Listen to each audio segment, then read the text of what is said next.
I felt, all of my shoulders, all the weight had just dropped off my shoulders. I was in my element.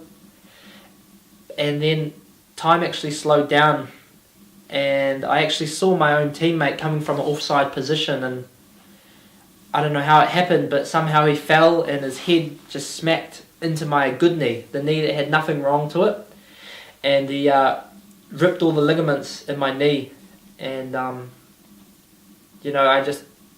fell to the ground instantly.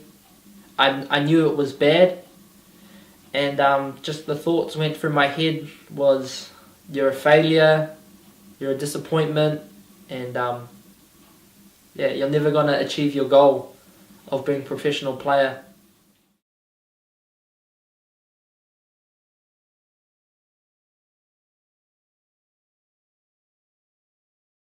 JJ was very different to Ismay, our first child. He was a lot more boisterous and a lot more noisy. I think from when he was 3, he was riding a skateboard. He was, as I say, very active, and he needed to be on the go all the time, either on a skateboard or climbing things, running around, playing catch, riding a bike, always on the go. As a kid, I loved spending time with my family. I loved food. Food was a big part, always put a smile on my face. But my main thing I really enjoyed was sport. I started playing rugby in my first year of school, so I was 5 years old. I used to think it was a crazy sport and only hooligans played it. But as soon as I got to Scots, I got thrown a rugby ball and then went to my first game. It was touch, and I just never looked back from there. Well, despite my best endeavours, up until the time that he went to school, he didn't really have an interest in rugby, and we would drive past rugby fields and see rugby games, people playing rugby, and I'd say to him, oh, look at those lunatics, playing in the mud or the rain or whatever.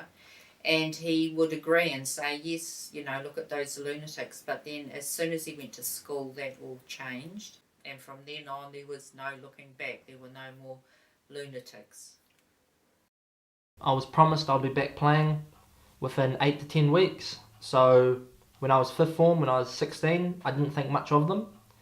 But as time went on, they started to affect me physically and then mentally.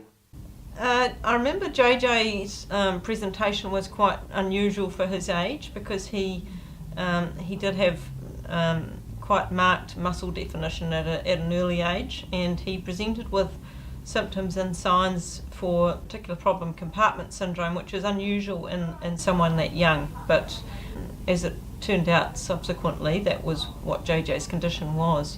I thought there was no light at the end of the tunnel. I felt alone, that no one was actually able to help. Every doctor I went to, every friend, every family member, I felt that I was on my own in this battle for 5 years. So my mental state went from being confident, smiling, happy, to having no self-belief, a lack of enthusiasm. I missed 2 to 3 days a week of school. I would wake up and feel crap. And physically as well, it was draining, from being able to run, jump, walk, to having none of that, lying in a bed, shaking, taking painkillers. Each time I had another operation, it kind of got worse and worse. I lost all my muscle mass. My calves were reduced to just flesh and bone. Surgeons were saying to my mum after they spoke to me that JJ needs to give up his dreams of playing sport. But I had lost the one thing that I had learnt to love. I love playing sport. Well, it's been actually a very long struggle. We went to Auckland numerous times to see the surgeon and also a knee specialist who was also keen to do some surgery on JJ's knee. And the very first time we went to see him, I felt that he was actually quite brutal with JJ, because JJ was 15 years old at the time, and basically he told him the very first time that he met him that he said to him, well, you'll never play rugby again. And JJ said, well, I want to play some form of sport. And he said to him, well, the only sport you'll be playing is tiddlywinks. So coming back on the flight that same day back into Wellington was very, very hard. And I remember JJ was wearing one of his rep rugby tops, and a little girl on the plane came up to him and said, are you a Hurricanes player? And my heart just went out. And he just looked at her and shook his head. And I remember coming back, and I went to work the next day, and I was absolutely devastated for him, and I kept thinking about that. He had some fairly severe injuries over his time, but in many cases I think they would have actually thrown someone out of sport, and I certainly see a lot of that in my business, where young athletes do get injuries that mean that they're off sport for a period, and that unfortunately sometimes puts them off sport for the rest of their life. But JJ always wanted to bounce back. He always wanted to get back to the athlete he knew he could be. After JJ's legs began to improve, JJ said that he was wanting to become a bodybuilder and just wanting to get back into a healthy lifestyle. And I knew he was training really hard. I talked to him on the phone, and I had my doubts though, not about his attitude to working hard, but with his legs, because he had been promised so many things by the doctors that would heal a lot faster than it actually did. But it was just really amazing to see that he could transform that much in such a short period of time. I took everything into my own hands. So after I changed my attitude and my outlook on life, I decided I wanted to do a bodybuilding competition to get my body physically back into good shape. I'd been overweight, unhappy, unfulfilled for 3 years now. So I wanted to turn that all around and prove to myself and to others that I had what it took to get back and doing my dream of rugby. So phase 1 was doing a bodybuilding competition and getting my physique back in shape, getting a bit of confidence, because when you're out of shape, when you're overweight, when you're unfit, you feel unfulfilled, you don't look nice, you don't feel good. So I wanted to turn my physical shape around. My long-term goal was always getting back into rugby. So I thought if I build a good foundation of muscle and change my physique in 5 months, I could really have a good shot in rugby again. As I got into the bodybuilding more and I realised that I've always enjoyed training and talking to people, I felt my old self coming back. I got my confidence back. I actually wanted to relate to people again. And I was working at a gym on Sundays, and the man was talking to me and he said, oh JJ, I've got this knee problem. And I said, oh, I can relate to you. I actually said, oh, try these exercises. This is what helped me to get better. And from there, cut a long story short, from meeting this man, from just cleaning a gym, to then 7 months later, this guy losing 50 kgs, me training him, that was a real eye-opener for me, realizing that I had been given a gift where I was able to relate to people, and I had been through mental hardships, physical hardships, weight loss, muscle building. I'd covered all the aspects what most people relate to training. So these injuries that I had, I started to look at them as a bit more of a gift. I changed my mindset from being negative about them to being more happy and feeling that I could actually help people. Here we go, just having JJ having a little play with the ball. Yeah, definitely feels good to be playing with the ball again. So yeah, we've got 7 months until January, February, March. So the goal is to start getting back into it by then. And yeah, the legs feel good. After my bodybuilding, the next step, phase 2, getting back into rugby. I was kicking again, I was running, I was set to go for rugby for the following year. So as pre-season came around, I was quite nervous because I hadn't actually been in shape playing rugby for 6 years.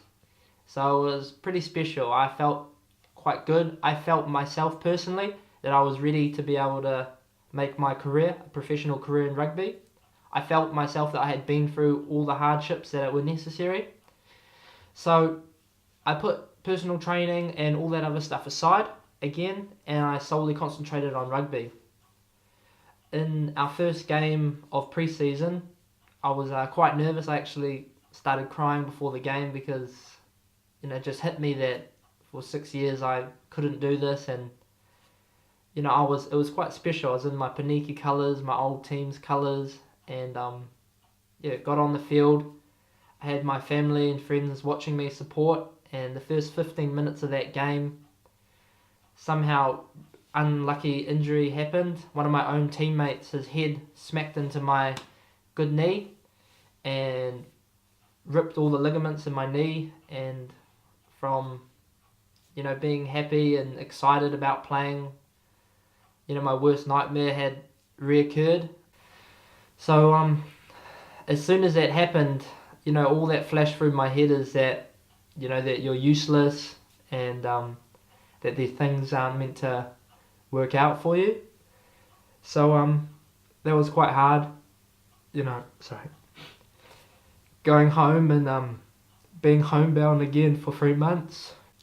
I knew from what had happened before, my family was there for me and my friends, and that I wasn't alone. I kind of sat down and thought to myself, well, maybe rugby isn't your thing. Well, maybe not now. Everything happens for a reason, and this was meant to happen. So I went back to the drawing board. From there I decided that I would really want to help people. Looking back, thinking to myself that my life was hard, but there are people out there that were a lot worse off than me, and every time I think of myself, I think how selfish I was. I kind of thought to myself I needed to express my feelings and all the hardship I've been through to try to help other people in their struggles. So I decided to make my company, and I realised that everything starts from up here in your head. It's been fantastic seeing JJ overcome some pretty major obstacles in his sports training and then subsequently getting into his career. I couldn't think of a better person to get into the type of career he's gone into, because he understands the athlete. He's been there, he's done that, he's been an athlete, he knows what it's like to be injured, he knows how low one can get when one's got a really severe injury, and one sometimes thinks one's never going to be able to get back to the sports that one wants to do. But he also really understands the power of rehab, and of good rehab, and of compliance with exercise programs, and just the power of the mind. He's always someone that's remained very optimistic, and always really been looking for the answer to how he can be a better athlete. I think one of the main things about JJ's injuries is his awareness of looking after you as a client. So he's been through some pretty horrific injuries himself, and he's obviously had to build his way back up. There's been a lot of sort of pain and hard work, and I think the number one thing is he doesn't skip through things with you. He takes time, he builds your form properly, he makes sure that you're doing the correct things to not injure yourself. But when you actually learn a bit more about his personal story and the struggles that he went through to get where he is today, to just be walking, I think you have a lot more admiration and respect for the guy, and it's pretty hard to front up and come up with your own excuses as to why you're sore and can't train or whatever it is, because he's been there himself, he's done it, and he holds you pretty honest to yourself. So I think he had this feeling that really the only thing that he was good at in his life was rugby.